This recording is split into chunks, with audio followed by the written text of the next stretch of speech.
Assalamualaikum warahmatullahi wabarakatuh. Sobat-sobat ngaji nahu yang mudah-mudahan semuanya dalam keadaan sehat-sehat semuanya. Oke teman-teman, sekarang kita akan belajar tentang ilmu nahu. Tapi sebelumnya saya akan sedikit membahas kenapa sih kita harus belajar ilmu nahu. Latar belakang kenapa kita harus atau perlu belajar ilmu nahwu adalah mampu membaca teks Arab tanpa harokat merupakan kunci untuk memahami isi kandungan Al-Quran dan Al-Hadis melalui tafsir dan syarahnya. Teman-teman, sumber ajaran Islam itu kan ada dua. Yang pertama adalah Al-Quran dan yang kedua adalah hadis Nabi Muhammad SAW. Nah, untuk Al-Quran itu ketika kita akan memahami Al-Quran tentu kita harus membaca tafsir-tafsirnya. Begitupun dengan apabila kita ingin mengetahui penjelasan dari suatu hadis, maka kita harus mengetahui dan membaca syarah-syarah hadis tersebut. Nah, untuk mengetahui untuk bisa membaca syarah dan tafsir Al-Quran itu kita harus memiliki keterampilan dalam ilmu nahu. Kenapa? Karena kebanyakan dan bahkan mungkin semuanya tafsir-tafsir itu adalah berbahasa Arab dan tanpa harokat alias kitab gundul. Nah, maka tentu ilmu nahu merupakan salah satu ilmu yang penting dalam memahami kitab kuning atau kitab tanpa harokat. Nah, oke teman-teman, langsung saja kepada pembahasan yang pertama adalah pengertian tentang kalam. Teman-teman, dalam bab nahu itu kita sering atau bahkan dalam pesantren-pesantren itu yang awal kali dipelajari adalah kalam. Kenapa? Karena memang bab pertama dalam kitab Jurumiyah khususnya itu adalah tentang bab kalam. Oke, pengertian kalam. Secara mudahnya, pengertian kalam adalah lafaz yang tersusun yang berfaedah dalam perkataan bahasa Arab. Jadi teman-teman, kalam dalam bahasa Arab yang secara bahasa itu adalah perkataan kalam itu. Nah, di sini definisi atau pengertiannya adalah lafaz yang tersusun. Kalau bahasa Indonesia, lafaz itu berarti kata. Kata yang tersusun, yang berfaedah atau yang bermanfaat dalam perkataan bahasa Arab. Ini sama halnya dengan pelajaran bahasa Indonesia.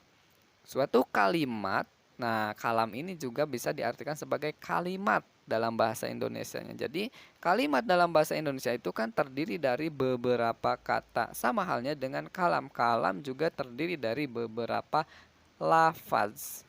Nah, lafaz itu ya kata itu. Gitu. Nah, kemudian setelah itu kalam itu dibagi menjadi tiga, ya di sini. Ada apa saja? Yang pertama adalah isim. Kalam yang dibagi menjadi tiga itu yang pertama isim, kemudian yang kedua fiil dan ketiga adalah huruf. Apa isim itu? Kita lanjut.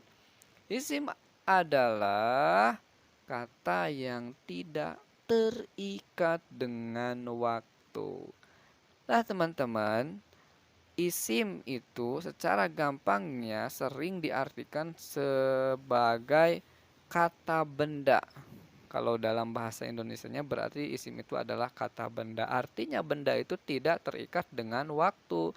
Tidak ada masa lampau, tidak ada masa sekarang, atau tidak ada masa depannya. Gitu. Beda dengan nanti fiil. Nah, maka di sini adalah kata yang tidak terikat dengan waktu pengertiannya.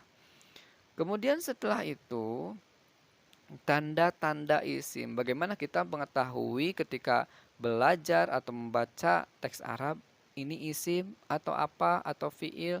Nah, ini tanda-tandanya kita harus tahu. Yang pertama adalah alif lam. Jadi tanda dari isim itu ada adanya alif dan lam. Contohnya al-masjidu. Al-masjidu itu kan di awalnya itu ada dimasuki alif lam. Maka ketika ada suatu kata diawali atau disambungkan dengan alif lam itu berarti tanda isim. Jadi bentuk itu adalah bentuk isim. Al-masjidu itu adalah bentuk dari isim karena ada alif lamnya.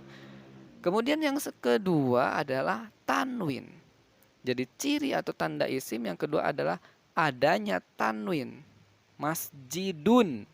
Masjidun itu ada tanwinnya, dun. Ya, di akhirnya itu tanwin.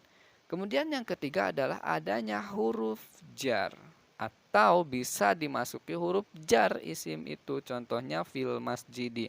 Al masjid itu kan isim, kemudian dia bisa dimasuki oleh huruf jar fi. Maka ketika ada suatu kata bahasa Arab yang itu sebelumnya ada huruf jar, itu adalah isim gitu.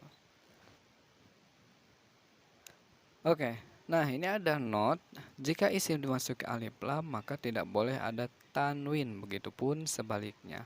Artinya apa? Ketika sudah ada alif lam, contohnya al-masjidu, itu maka tidak boleh ada tanwin lagi, al-masjidun. Atau kalau sudah di situ ada tanwin masjidun contohnya, maka tidak boleh ada alif lam lagi, al-masjidun gitu. Oke teman-teman, mungkin sampai di sini dulu pelajaran kali ini. Mudah-mudahan bermanfaat. Wassalamualaikum warahmatullahi wabarakatuh.